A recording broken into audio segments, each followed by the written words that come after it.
Generator का एक और बेनिफिट होता है, हम फील्ड वाइंडिंग में वोल्टेज बढ़ाते हैं तो ज्यादा मैग्नेटिक फील्ड जनरेट होगा और जनरेटर आउटपुट में ज्यादा ईएमएफ जनरेट करेगा। तो जब जनरेटर पे लोड कम या ज्यादा होता है तो हम फील्ड वाइंडिंग के वोल्टेज से जनरेटर के आउटपुट को कंट्रोल कर सकते हैं।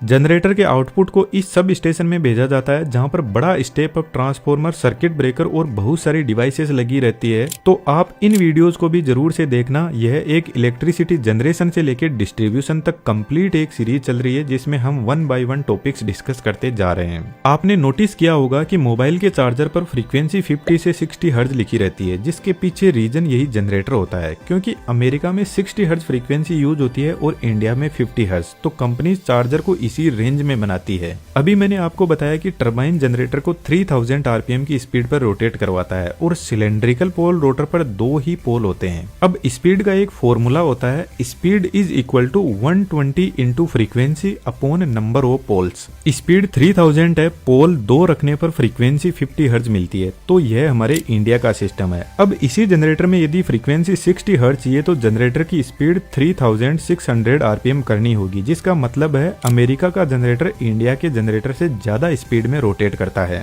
लेकिन सेलिएंट पोल रोटर में 4 पोल लगे हुए हैं और हम चाहे तो नंबर ऑफ पोल्स को बढ़ा भी सकते हैं। फॉर एग्जांपल 16 कर देते हैं। फ्रीक्वेंसी 50 हर्ट्ज फिक्स है तो स्पीड मिलेगी 375 आरपीएम। तो जहां पर कम स्पीड होती है वहां पर इस रोटर को काम में लिया जाता है। इस जनरेटर में बाहर से भी डीसी सप्लाई दी जा सकती है और रोटर की शाफ्ट पे एक छोटी डीसी मोटर का मैकेनिज्म बनाकर कम्यूटेटर से डीसी सप्लाई को फील्ड में दिया जा सकता है। अब सिंक्रोनस मोटर भी ऐसे ही काम करती है, लेकिन उसमें रोटर के साथ में 3 फेज सप्लाई स्टेटर में भी दी जाती है, इसलिए सिंक्रोनस मोटर को डबली एक्साइटेड मशीन बोला जाता है। स्टेटर पर दी हुई 3 फेज सप्लाई से स्टेटर पर मैग्नेटिक फील्ड लाइन जनरेट होगी, जिनको फ्लक्स लाइन भी बोलते हैं, और रोटर पर भी मैग्नेटिक फील्ड लाइन जनरेट होगी डीसी सप्लाई से। और अब स्टेटर और रोटर की मैग्नेटिक फील्ड लाइन एक दूसरे के साथ में लॉक हो जाएगी और अब रोटर स्टेटर की मैग्नेटिक फील्ड लाइन के साथ साथ में रोटेट करेगा।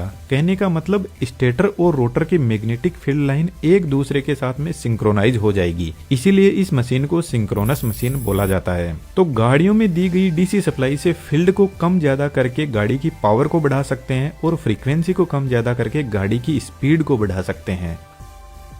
और जब हम गाड़ी में ब्रेक लगाते हैं तो इस मोटर को अब की बार टायर से पावर मिलेगी ठीक टरबाइन की तरह। तो यह जनरेटर का काम करेगी, क्योंकि फील्ड वाइंडिंग के लिए सप्लाई गाड़ी की बैटरी से मिल जाएगी और रोटर को तो गाड़ी के टायर रोटेट करवा ही रहे हैं।